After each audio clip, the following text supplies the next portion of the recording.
important à l'adulte de prendre conscience qu'avant 3 ans, l'enfant en fait, a besoin d'utiliser ses 10 doigts et ses 5 sens pour se développer de façon harmonieuse et pour que son cerveau se développe de façon harmonieuse. C'est un préalable qui sera nécessaire au développement de toutes les autres compétences, notamment l'écriture, la lecture, etc.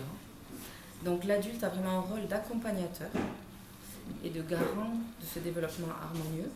C'est ce qu'on appelle le 3-6-9-12, qui indique en fonction de l'âge la meilleure façon d'utiliser un écran.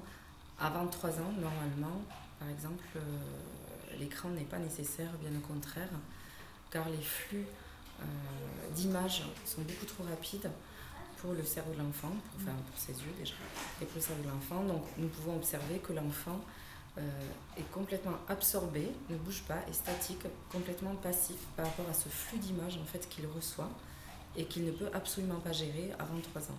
Tous les spécialistes s'accordent là-dessus qu'avant 3 ans, il vaut mieux proscrire les tablettes, les smartphones, la télé, l'ordinateur. Après 3 ans, de 3 à 6, ça sera un accompagnement avec l'adulte. Jamais seul, c'est pas une nounou virtuelle à l'écran. Voilà, il faut vraiment accompagner l'enfant à l'utiliser et voir les bénéfices qu'on peut retirer de ces écrans. De toute façon, on ne peut pas faire sans les écrans aujourd'hui. Il y en a partout. Nous-mêmes, adultes, parfois nous sommes accrochés à notre smartphone. Donc, on sert aussi d'exemple en tant qu'adulte aux enfants.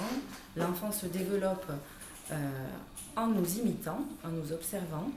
Donc, nous sommes vraiment le modèle et nous devons servir d'exemple et notamment ranger notre téléphone quand nous passons à table.